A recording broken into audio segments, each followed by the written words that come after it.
Господин министр, дали Македонија, односно армијата, ќе снабдува наскоро, се снабдува со авиони борбени?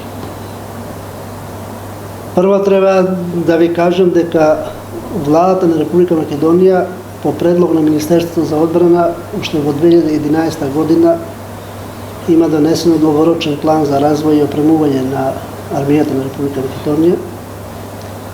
Во 2012 година по предлог на Министерството, председателот на државата има донесено војната и материјалната формација на армијата на Република Македонија.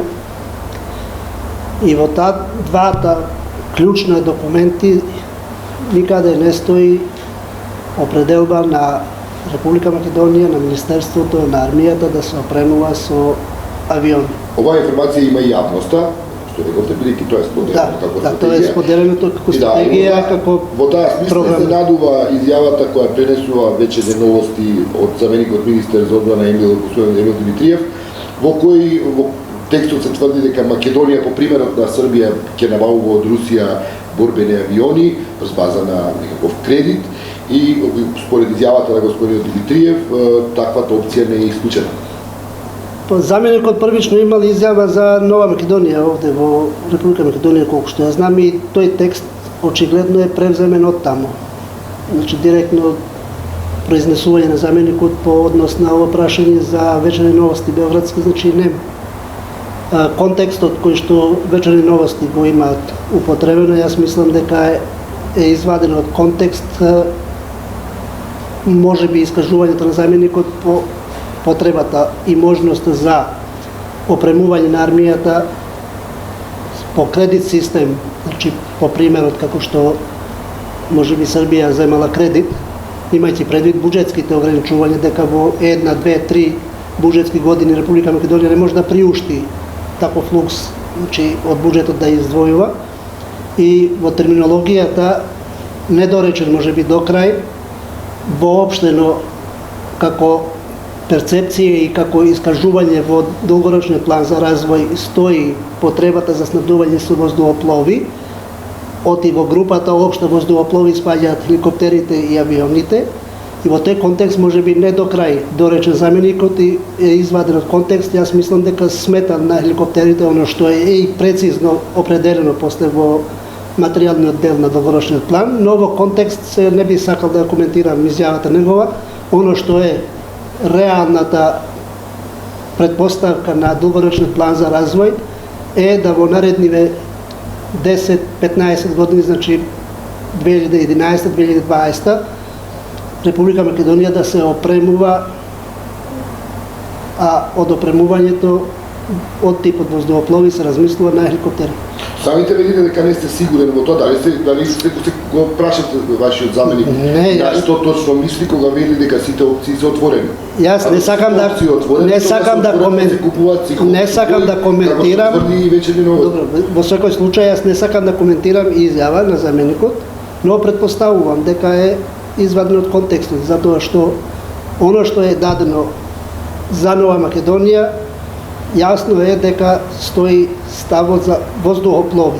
И во општ термин воздухоплови, значи може да се вади во контекст дали се мисли на авиони или на хеликоптери.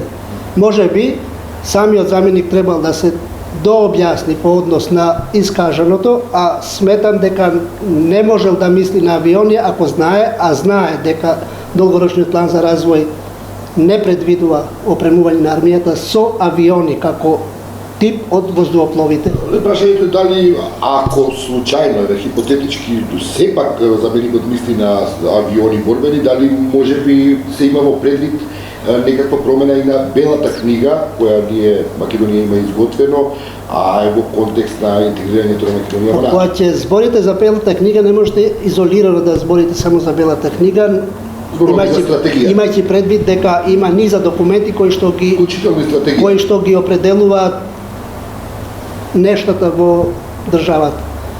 Како основен документ е Националната концепција за одбрана и безбедност на Република Македонија, која што е донесена уште во 2004-2005 година, во која што долгорочно, значи во десетлетието, не се предвидуваат класични закани за Република Македонија, И во тој контекст таму се даваат и политичките проекции за движењата во процесот на градење на формацијата, односно армијата на Република Македонија, односно поставеноста на Министерството за одбрана.